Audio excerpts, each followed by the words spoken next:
today, the Senate Transportation Committee is hearing testimony about the DOT's plan to build high-speed rail from Buffalo to Albany. Last year, the state DOT released a study where they selected a plan to build 270 miles of track between Buffalo and Albany, capable of carrying trains that can go 90 miles per hour. Well, 2 on your side's Nate Benson covered that story for us last year. He monitored the hearings today.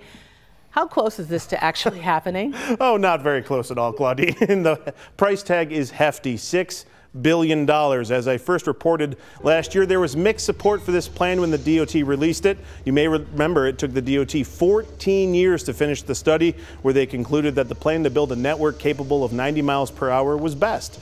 At the time, Senator Tim Kennedy, who chairs the Transportation Committee, said he wanted to see a true high-speed system capable of speeds between 150 and 200 miles per hour.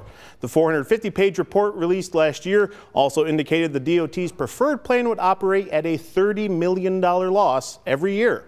Today's hearing was the first time lawmakers and DOT officials publicly discussed the plan, and at times Committee Chairman Tim Kennedy pressed the DOT about the lack of specifics to move this project down the track. What can we do? And I've asked this a few times, but I'm looking for specifics, because I think my colleagues, I think we want to move something forward in the Senate one-house budget for conversation.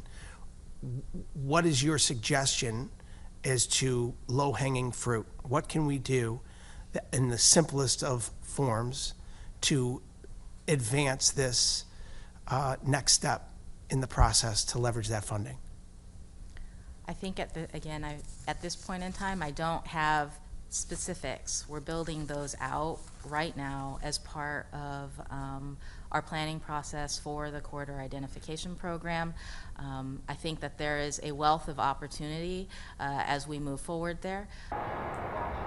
A long-winded non-answer from the DOT as Senator Kennedy pressed the assistant commissioner. And throughout the whole hearing today, there was repeated attempts to try and get specifics out of the DOT about moving the project forward.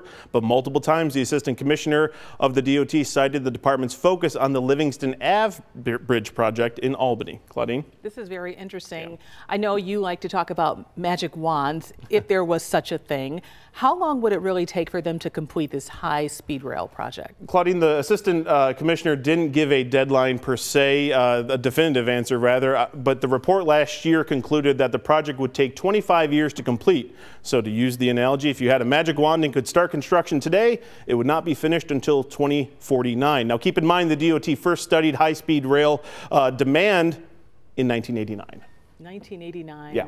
2040 something. Okay. We might land on the moon again before we get some high-speed rail. You just never know. We've always been told the government works slow, right? Things are not fast, but we're talking about something that is fast. Right, and certainly read between the lines of Senator Tim Kennedy there. I think it's safe to say all of the Senate has a little bit of frustration that this process has taken so long. You are going to be on top of it, I'm sure. Always. All right, Nate, thanks so much for that report on the 5:30.